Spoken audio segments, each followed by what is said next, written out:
Hello, everyone. I'd like to welcome everybody to our workshop today. Hello, my name is Ricky Parker. I'm the Executive Director of the Ruth Coles Harris Leadership Institute, and I'd like to welcome you to She Means Business, part one of our two-part workshop series aimed at providing a platform for a women-led dialogue about entrepreneurship and leadership.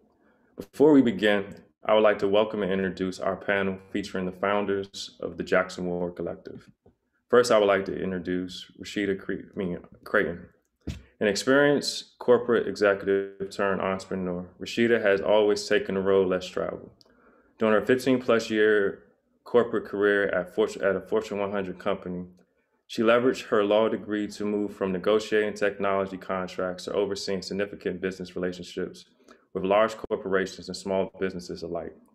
During that time, Rasheeda developed a strong business acumen for solving complex problems using innovative solutions.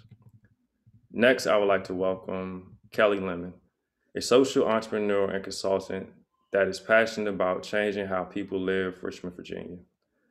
Through Like the Fruit LLC, Kelli socially connects people through food, sports, arts, and education.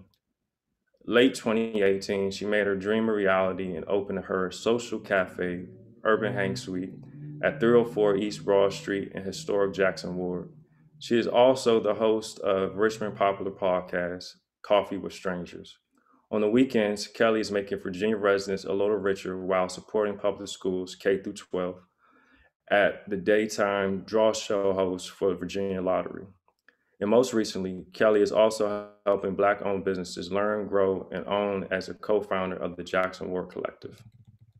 Finally, I would like to introduce Melody Short, a graduate of Morgan State University's Earl Graves School of Business and a marketing executive, focused on business development and brand development for minority-owned businesses. Melody jump-started her career in urban marketing department of Sony Music Distribution. Her career in music industry afforded her the opportunity to establish relationships with small business owners in the Mid-Atlantic, Northeast, and Southwest markets. This provided pivotal. This was proved pivotal to Melanie's career because it was where she developed a passion for supporting small business owners. As an entrepreneur and co-founder of the Richmond Night Market, she supports small business owners and independent artists, and areas include public relations, marketing, and business development. So I'd like to welcome our panelists for today. Thank you. Thank you, Ricky. Good to be here. Thank you. No problem, no problem. So as we start, I just want to start with this question. What is the Jackson Ward Collective?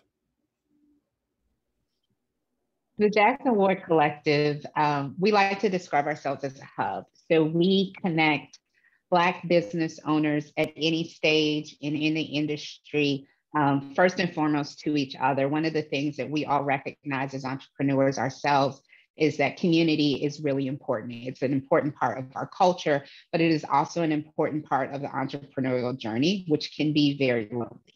And so we have a platform where our members are able to connect to each other and access 24/7.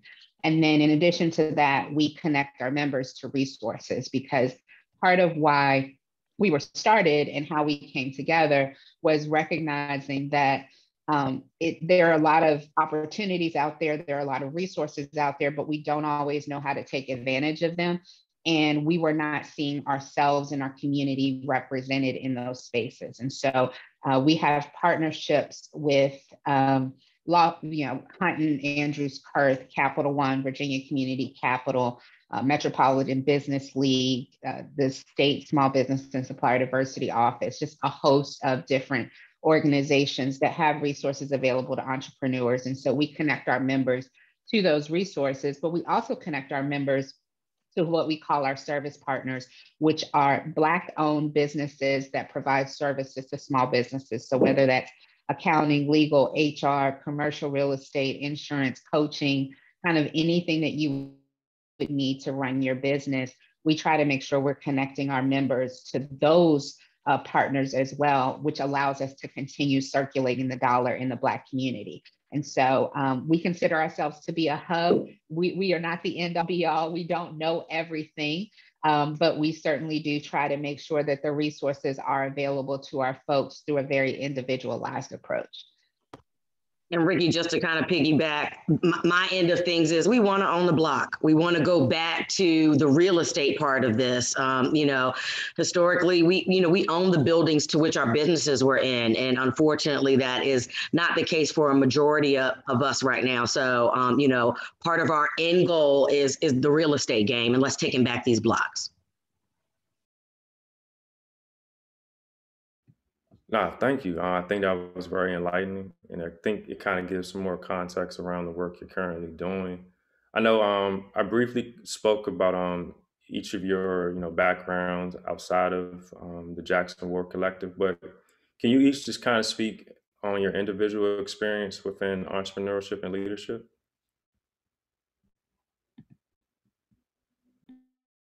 I'll go ahead and go. Yes, so I started supporting mom and pop record stores. And I laugh when I say that because there are so few that exist today.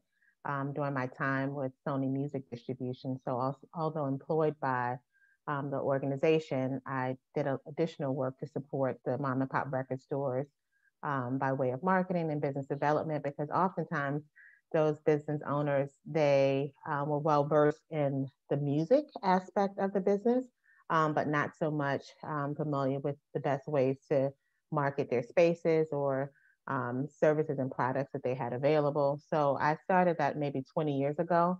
And then fast forward to today, in between time, I have done the work to support the largest chain of Black-owned inns in the country, which is Aquaba Bed and Breakfast Inns. Additionally, providing marketing and business development PR support. And then more recently with the Metropolitan Business League, supporting minority and women-owned businesses. So I've been doing this work for the past 20 years, lending myself to support the small business owner, but it's been quite a privilege to now do it specifically in support of Black-owned businesses, especially here in my hometown of Richmond, Virginia. I have decided that I'm going to do everything fun, turn it to a business, and let my passions pay me. Being at VCU for 14 years and in charge of student affairs, it allowed me to hire a lot of local businesses for a lot of different things that we were doing to engage the students on campus. When it was time for me to kind of graduate and leave VCU, I got connected with a very close friend of mine, Lester Johnson, who owns Mama J's. That's not where I started my hospitality career, believe it or not. I started it with the Croaker Spot group with Bojangles restaurant and lounge and club and whatever you want to call that back in the day. But, that's where I started my hospitality experience in Jackson Ward. And then really got engulfed with what Black entrepreneurship means and what Black businesses mean. And, went to Mama J's, loved that. But when it was time for me to go out on my own, I had a tough conversation about what I really wanted. And I knew I wanted a place where people could just connect over a cup of coffee. And that's how the Urban Hang Suite was born. So that's my social cafe. That's my brick and mortar business. But I'm also 1/3 of Richmond Black restaurant experience. Again, feeling that need for why are people not eating with our Black-owned restaurants? Why don't you know about them? And it was intentional about driving those dollars into the Black culinary industry that was pretty much, very dominant in Richmond, but just wasn't getting that national exposure that everybody else was and winning the awards and things of that nature. So, and then along with that, this mouth also has gotten me kind of far with being on radio and also having my podcast, which is Coffee with Strangers, where I'm literally sitting down and talking with people in Richmond that are just doing some dope and interesting things. But all of that has been a business for me. When I left VCU and I left corporate, I said, I got to help our own. And I have to help things that I know that they love, and how these passions come forward in these businesses is what I'm so excited about.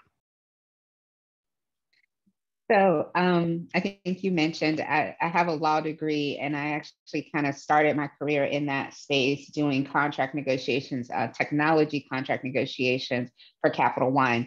That's where I spent my 15 years in corporate and sort of navigated through that. But where my background and my kind of interest in entrepreneurship converged. I actually never intended to be an entrepreneur. My mother, my father, and my brother are all entrepreneurs, and I saw the inside of that experience, and I understood like there are a lot of highs, but there are some lows, and there are some tough times as well. And I just didn't feel like that was for me. But while at Capital One, I started forging this path that I refer to as entrepreneurship, like working within a corporate environment, but still being able to be innovative, to be creative. And I was doing a lot of work around working with startups, largely in Silicon Valley, and kind of making it easier for them to forge a path through the company. And then that led to me helping design, build, and run the 1717 Innovation Center that Capital One built downtown in Chaco, actually in Chaco Bottom, specifically for the entrepreneurial ecosystem here in Richmond. And, you know, I was there for 3 years. I loved it. I'm I still think it's my building, and I'm very, very proud of that. But I also saw that we weren't in that space. And so that's really what led me to leaving ultimately, and handing it over to some very capable folks on the team who are just still continuing to do amazing work. And last year, I started a consulting business that really focuses on small business advocacy and connecting resources to folks, and of course, Jackson Ward Collective as well. So that's kind of my journey, my background, and in a very short way of a long-winded life path. Wow, like you all really have very impressive backgrounds, and just kind of even seeing how you've been able to come together and using all your experiences, I definitely can kind of see how the positioning of the Jackson Ward Collective is, you know, really coming together. Would you ladies mind like speaking on the challenges you faced as women within leadership? I'll start. I think, it's crazy, Ricky. I don't know if I walk into a room as a woman. I think I walk into the room as Black. And so I don't know if my challenge has necessarily been because I'm a woman. It's been because I'm Black. But I've also had the opportunity to be at some tables where I've looked around and there's no one that looks like me. And so when it comes to leadership, I think that our opportunity right now is just to be able to be present and asking for those things that we really want. I think Black women in Richmond particularly are winning. We've been winning for a minute now. I think that we kind of in a roundabout way said, Maggie, we got this, and put the weight on our shoulders, and just have been fighting for a long time, just kind of looking back at all the Black women that have come before us, starting different organizations, just being involved and at the table. But again, I think it was our age group that was allowed to push some things forward. So, and have some peers that weren't Black, that were ready to listen and ready to put their money where their mouth is, and knew our strengths and knew what we were capable of. And so I think if we're looking at challenges, I want to say more so that it was because I was Black, not so much because I was a woman. Yeah, and I would say, like, similarly, I think for me, especially having spent so much time in a corporate arena, I always felt like there was this push to like choose, right? Are you Black? Are you a woman? I'm a Black woman. And that in and of itself creates a different dynamic and a different set of challenges. So I have both experienced being the only Black person in a room and being the only woman, and then also being the only Black woman in the room. And all of those show up differently. I very distinctly remember a call I had once, and there were 3 women and 1 man on the call. I was the only Black woman on the call, and I was leading it. And the man on call kept asking questions and was giving feedback, which I always appreciate. But then one of the other women on the call was like, she actually just said that she didn't use the words that you would have used, so we don't need to fix anything. And it was a reminder of like, there is still an element of mansplaining that happens in life, and how you show up there. And I think part of my journey and evolution as a leader has been coming into my own, to be confident in who I am and how I show up. And some of that, quite frankly, came from my own collegiate experience. I am a Spelman alumna, and I was ingrained of like, you are a woman who changes the world. You come out and you do what you need to do. And so that kind of naturally, and that comes from, any experiences, but especially when you are surrounded and nurtured, in an HBCU environment, or in an environment that is very intentionally around our culture. So I think that was a big part of it. But then also there's a growth that happens over time. I hate the term imposter syndrome, but we talk about that, like questioning whether you should be in the room. I no longer question that. I question why other people aren't in the room. That's kind of the evolution. Some of that comes with time. Some of that was the flip that switched on at 40. And I feel like there was just a switch that happened. But you grow into that, and it's okay. I think the thing that I learned in my leadership journey is, it's not a fake it till you make it, but even if you don't feel confident, show up and speak about what you know and keep going, because other people don't see that. And so that's been my biggest kind of lesson in leadership, was it's not just tied to being a woman. I think it's largely being tied to being a Black woman and what that means for us. I would say that it's the same thing, really.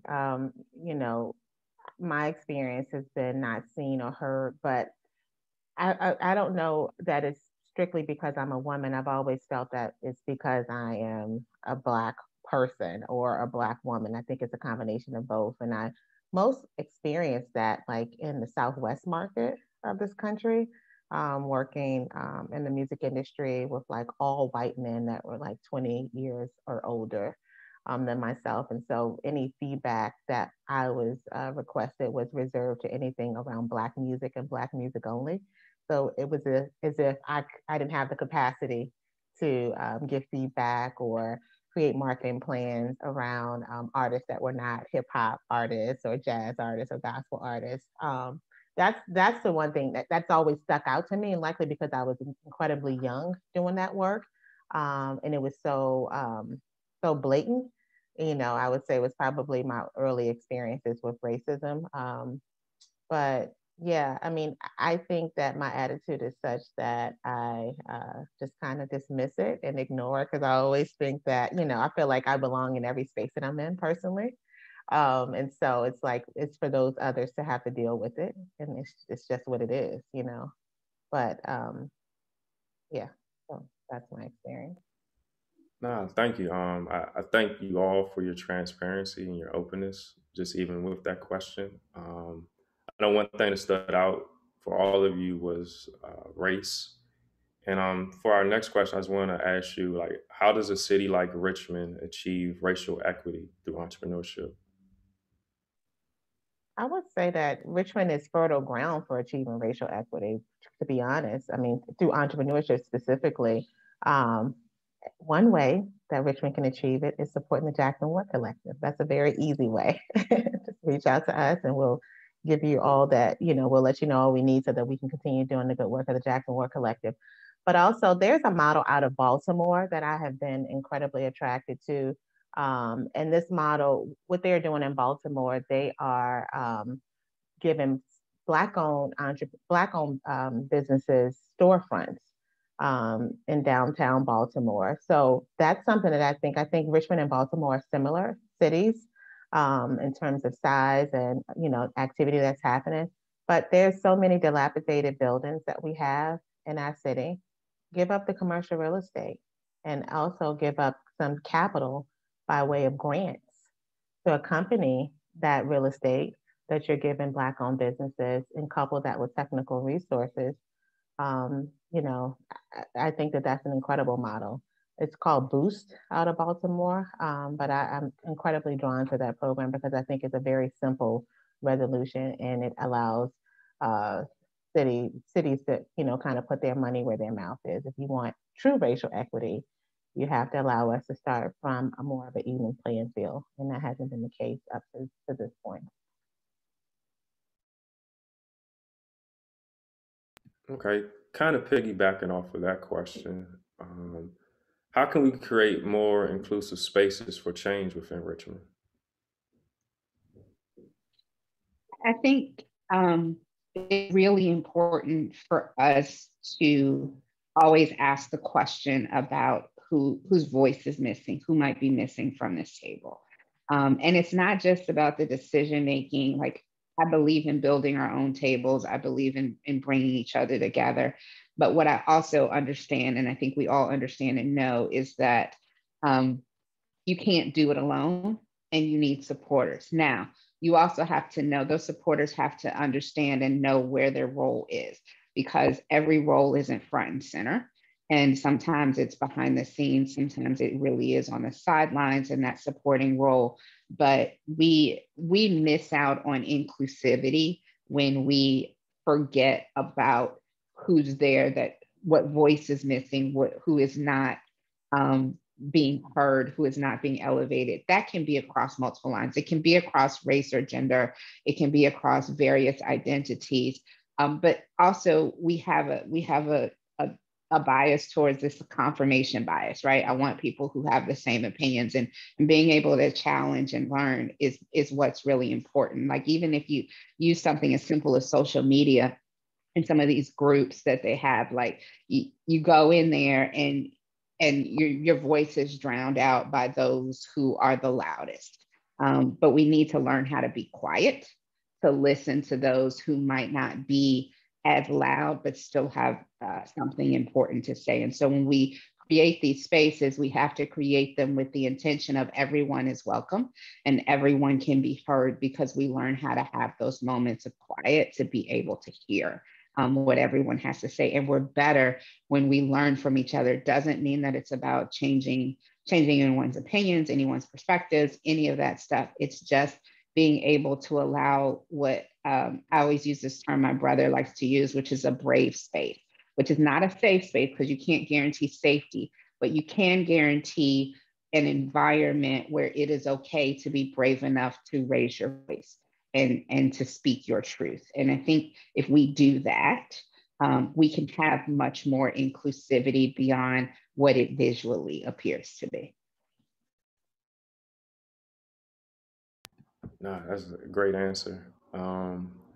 Next, I just want to ask all of you, like, what advice do you have for someone who aspires to launch a business but doesn't know where to start?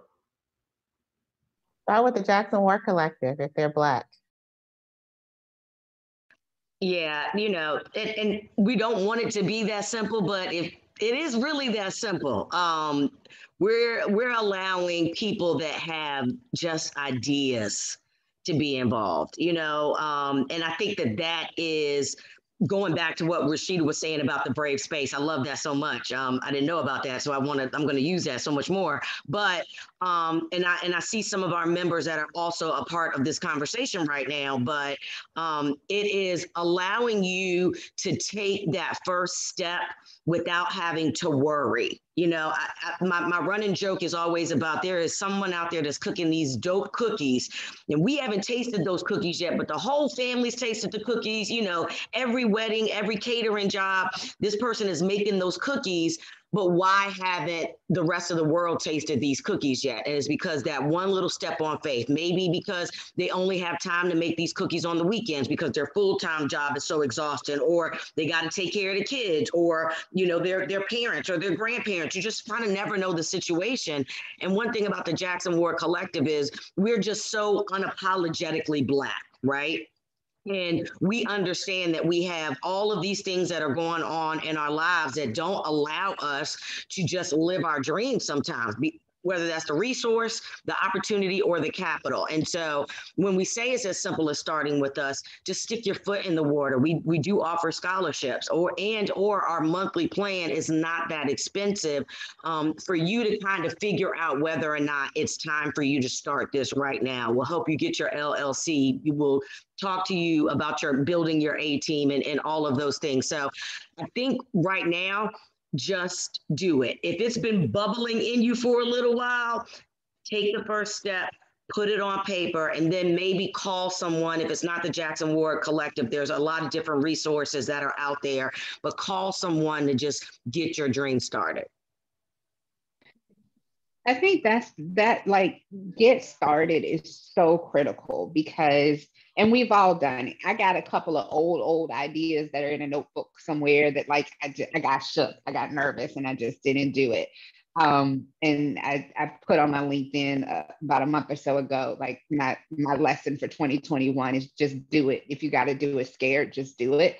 But the other thing is that starting a business, when you have a skill, you have a gift, that gift is one thing. And I fully believe your gift will make room for you. Like I fully believe that and live that out. And you do need, there is a business side of what you need to actually run it. And so often we focus on the gift and we forget about that structural piece.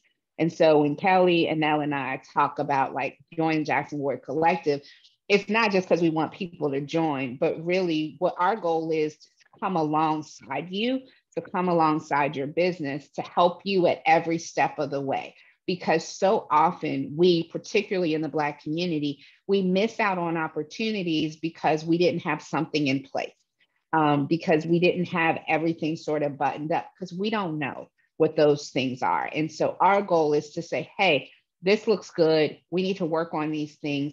We don't, at the end of the day, we do not want a reason for your business to not have an opportunity to be because you didn't have something there that you needed it from a business perspective. And we tend to just be like, I can do this, so I'm gonna go out and do it. And I'm gonna, do some catering, but like there are rules, there are health requirements, there are all kinds of things that come along with doing that. So it is more than just, I'm going to get started, I'm going to sign up with the State Corporation Commission for my LLC. If you don't know what those are, we are happy to help you. There are other resources that can also help you, but like make sure you are thinking about that other piece. And if that's not your gift, if that is not your thing, get a partner that is their thing. One thing that probably always comes through with when you're working with the three of us is like, we each have our lanes. I'm behind the scenes, I'm the business, I'm the operations. Mel is all things members. Kelli is all things community and culture. And so when you see us, like even if how we were answering the questions, it's because we know our lanes and we know our giftings. And we stay in those and we complement each other. So if you find, I want to start this business, but like the business side of it is super overwhelming and not my thing, find a partner that can work with you in your dream and help build that piece too. I have to agree with everything you're saying. I'm kind of like speechless because I just think about when I was coming out of undergrad, I wish there was a Jackson Ward Collective, because I really feel like the infrastructure you're talking about, a lot of the times as creatives or someone just with an idea, you just want to do this one thing. You can't really think about all the things you don't know or all the things you really need to figure out. And so I even kind of take it back to even what you were saying about just Jackson Ward or just being unapologetically Black. Because I think a lot of times in our community, it becomes this thing of access, not just to opportunities, but to information where, you'll have someone, doing the business, or even the example Kelli gave about, someone making cookies, they can be making these cookies and they're doing these weddings or birthday parties, but it's not understanding like, how do I scale or go to the next level? So again, I applaud the work you ladies are doing because it's definitely needed. But for one of my final questions, just want to ask all of you, what do you believe the key ingredients needed for effective leadership are?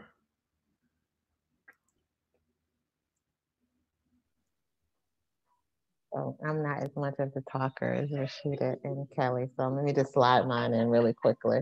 I would say being an active listener, and that's something that because I'm not, I wouldn't say that I'm the best listener, but just being cognizant so that you are uh, clear on, the support that your team is seeking, and just being able to carefully understand what's at stake and what's on the table. So I would say, and maybe because this is something that I'm daily reminding myself, whether it's working with our entrepreneurs or whether it's working with anyone within the community, just being an active listener, because as a leader, it's really not about you. It's about the folks that are on your team and your ability to kind of lead and guide them to get the goals of the organization accomplished. And I think one of the key ingredients on being able to do that successfully is to actively listen. I would have three things. One is a leader's job is they're picking with me now. A leader's job is not to boss people around. Your job is to set a vision and a strategy, set a vision for the team to follow, but give room for the team to actually help design the strategy on how you get to that vision. Because a lot of times as a leader, you don't necessarily understand all of the details of the day-to-day, but your team does. And there is a really good YouTube video that's like 5 minutes long that describes this. I will find it, Ricky, and send it to you if you want to share it out. But allow your team to lead. The other piece of that is in doing that, you're setting the vision and you're providing what I always called air cover. So when I had direct reports, I would always kind of give them the runway to do what they needed to do, which often means making mistakes. But because I was an engaged leader, that meant that a mistake was made, I could also provide them with some air cover. And I think that's really important. The other thing is that you lead from the back, not from the front. So a leader's job is not to be front and center and to take all the shine. You are to lead from the back, to coach so that you can develop other people so they can become the leaders that they are meant to be. And the last thing is you need to have what is called EQ, or emotional intelligence, which is less about, and there's all kinds of books on emotional intelligence, but that is less about, I've got this skill set, and that is really about understanding how to interact with people, how to deal with people, how to empathize with folks, and how to meet them where they are in order to get them to where they need to go. You can tell people that lack emotional intelligence, it will show up. And so I think those for me are the hallmarks of being a good leader. And if and when you have a place where you have people that report to you, you are their manager, whatever that looks like. If you are not a good manager, if you are not a good people leader, you will, one, do damage to those people for years to come. I have had to undo that damage. And so that was always the most important thing to me. If I am not a good people leader, I am not a good leader, and I failed across the board. And so those are things that I always think are critically important as a good leader. And as Rasheeda, always wraps things up and makes it, perfect. I'll end with understanding that people are human. I have been privileged to, work with, I would say, student-aged people, at VCU, and then in hospitality and coffee shop. It seems like I'm always running into that person that's from 18 to about 25. And, anybody that has gotten past that age understands that age was a little tough, and I always would stop my staff or my students, and they would always come to me like this. And I would say, but did anyone die? And that simple question, they would be like, no, Kelly, no one died. And I said, okay, then we can handle whatever situation you're about to throw at me or whatever's happening. And also understanding that you're not going to come in having the perfect day. And I think that leaders sometimes know that. They're like, okay, something's off with you right now. I may have to adjust some things, so that you can have a better environment, or vice versa. But I think, just recognizing that people are human, being able to ask for help or have some humility in some situations where you're just not as good as you need to be. And then last is setting boundaries, just kind of knowing that you can't push yourself as far as you may want to at times. And again, that goes back to asking for help. I think that's also big in leadership qualities. Well, thank you, ladies, for sharing these gems. I know they were definitely very helpful for me, and I'm pretty sure everyone in our audience will be able to take something away from this. Now I just want to open up, see if anyone in the audience has any questions for our panel. You can put your questions either in the chat or in the Q&A section. But I guess while we're waiting on see if we have any questions from the audience, I definitely just want to thank all of you again for just your willingness to be a part of this panel.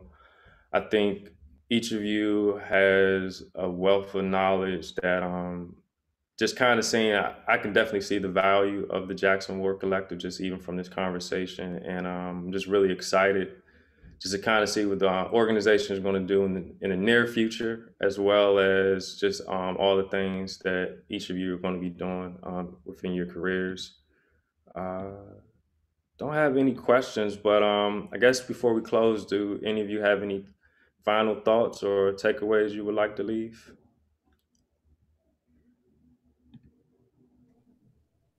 I'll just start by saying thank you, Ricky. I just want to publicly thank you for all that you're doing with moving Richmond creatives forward and entrepreneurship, and especially holding this space at, Virginia Union, which is the largest Black-owned company in the city of Richmond, if you let Doc say it, right?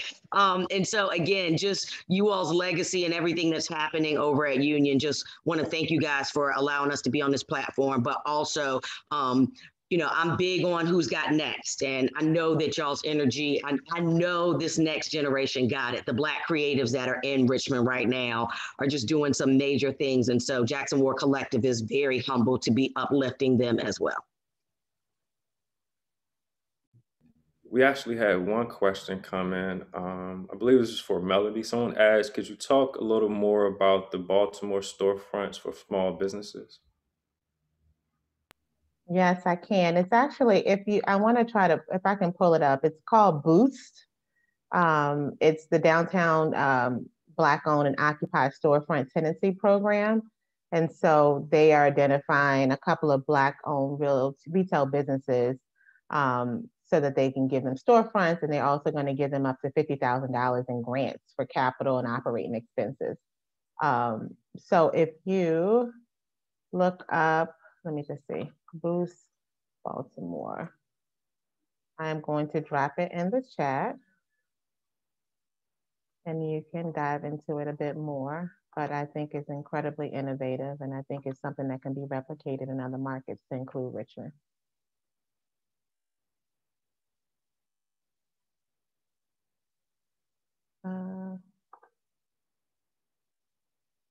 Okay, there it is. I just dropped it in the chat. All right, well, thank you for sharing that with the chat. I guess Rasheeda or Melody, do you have anything you would like to close with before we end? Just thank you for the opportunity, to share. As Kelly mentioned, you've been quite supportive of Jackson Ward Collective, and Virginia Union is, for me personally, near and dear. And I mentioned this on social today. My uncle was president in the 80s. And so it's always nice to be able to reconnect with organizations that have been quite pivotal within our city, but especially speaking being an HBCU. So thank you so much. We're absolutely available to you, Ricky, or anyone else on attending today to be of assistance if anyone is looking to start their business, whether you're in ideation phase of your business or you're looking to scale your business. We have resources available to assist you through with your journey. So just contact us. You can contact us through our website, jacksonwardcollective.com, and let us know what you have going on, because again, our goal is to strengthen our businesses that currently exist that are Black owned and be a part of the journey of building and giving birth to new Black owned businesses in the city, with the ultimate goal of what, Kelly? Behind the Black. That was, but you were supposed to come in and say that. Oh, I missed my op. I'm sorry. You missed your cue. She's like, no. It's Tuesday. We ain't ready yet. I'll just close out as saying, you know, I literally grew up not 2 miles from Union. So I've spent my whole life near and on campus, and it is an honor to be able to be here with you guys today. We've actually been trying to work through, like, how can we build more relationships with Union in particular. So I'm excited. Ricky, we can't say thank you enough to you for your ongoing support. It really means a ton to us. And so we're very appreciative. We are happy to be resources. If, you know, check out our website. We try to put out good content on our website.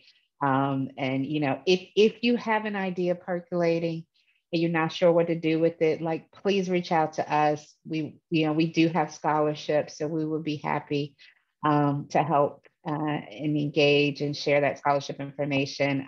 I'll do the usual Instagram and Facebook at Jackson Ward Collective, and we're on Twitter at JWCRVA. And our website is jacksonwardcollective.com. But thank you for the opportunity today to just be here to share with you guys. And it's been a lot of fun. Well, I really enjoyed myself. I think everyone here probably enjoyed themselves when they're able to walk away or leave with some valuable information. And so this really concludes our workshop for today. And I just want to thank everyone just for taking out the time for their lunch just to kind of sit in here for this conversation. And our next workshop, part 2 of She Means Business, will be on April 30th. So be on the lookout for information for that panel workshop. And hope everyone just enjoys the rest of your day. But thank you again, Melody, Kelly, and Rasheeda, and everyone have a nice day. Thank you. Bye.